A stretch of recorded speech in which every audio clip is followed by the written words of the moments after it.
So joining a cycle ride in a nice morning activity in October is a very small gesture, but I think it's a really important gesture because we all understand the scale of the crisis that we're trying to address and the fact that the whole of society needs to address it.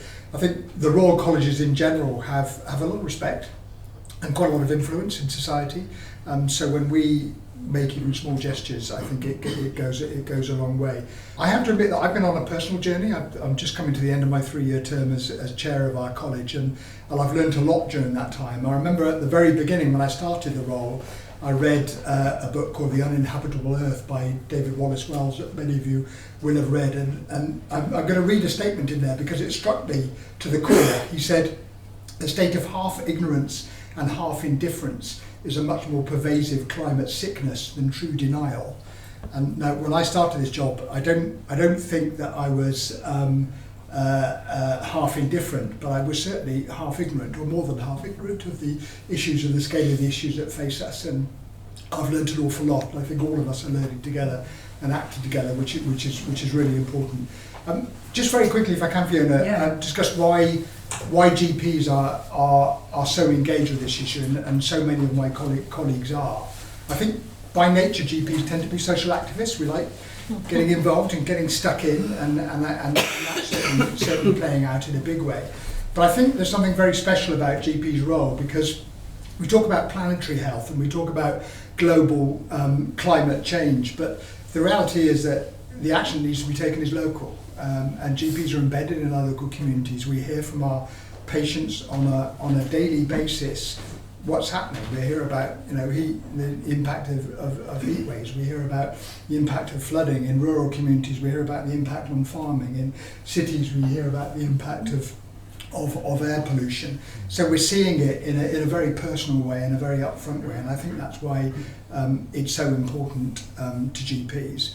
And of course, what we also see in general practice is the differential impact on the most vulnerable in society, and that's something that we're very close to in general practice, and the impact of climate change on the inequalities that we know are already unacceptable in this country are very significant. So I think we've got a lot that we can contribute, some of it relatively symbolic, some of it very practical. We're doing a lot, but not enough. We were actually, I don't want to be competitive about this, but I think we were the first college to acknowledge a climate crisis. So, is that right, Richard? I think I'm sure it's I'm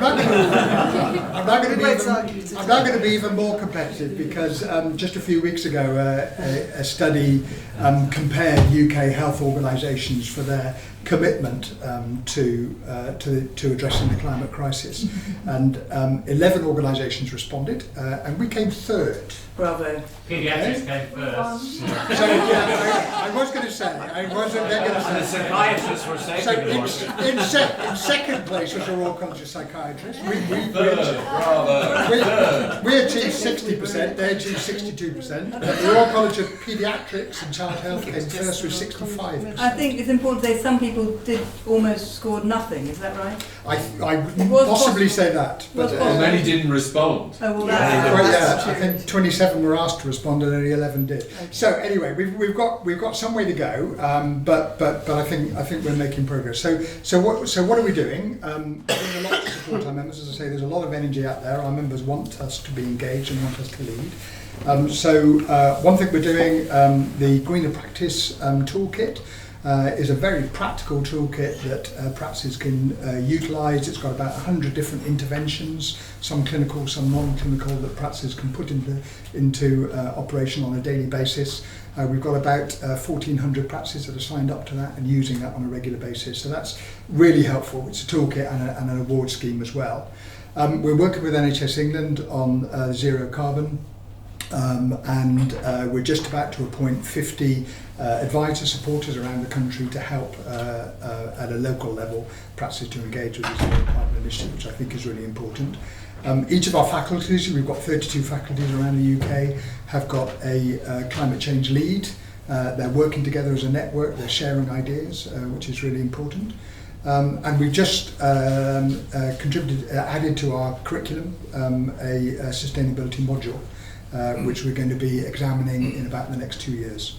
and there's nothing like curriculum content and examinations to drive the agenda forward. So I think they're just a few examples. I think there's some really practical things that we can do. As I say, we're still not doing enough, but we're getting there. As charitable bodies, there is a constraint to how political we can get.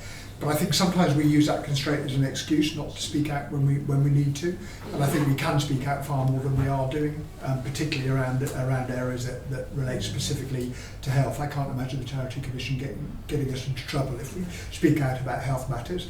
Now, I think your challenge is really interesting. That's the first time I've ever been on a cycle ride where I've been marshalled somewhere, and the number of times that you guys had to intervene to stop traffic or argue with drivers occasionally. I think somebody was doing a really good job.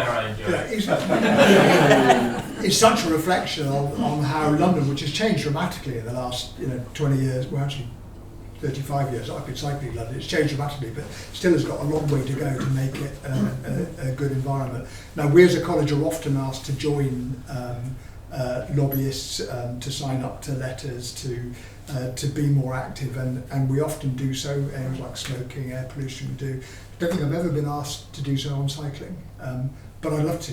I think we absolutely need to, and I think we need to be more courageous. And I think you described, people describe doctors as politically naive. I think that might be true in the past, but I think that's changing really dramatically. I think doctors are becoming much more politically savvy, and we want to get involved in these issues. I think the medical profession in particular has lost its roots in public health, certainly Victorian roots in public health, and we need to reinvigorate that. And I think that's happening in general practice. I think it's in a really exciting way. I think GPs are becoming more and more aware of the lack of impact of the application of the medical model in so much of what we do, and the extent to which so much of what we do is a product of the social determinants of health, of which clearly climate change is a major part. So we're seeing a growing number of our practices, and we're supportive as a college, getting involved in addressing social determinants, using social interventions, addressing health inequalities, building on community assets, all the things that we know make a real difference. So I think the medical profession is shifting, it's changing, but we do need to rediscover the kind of excitement of the application of public health.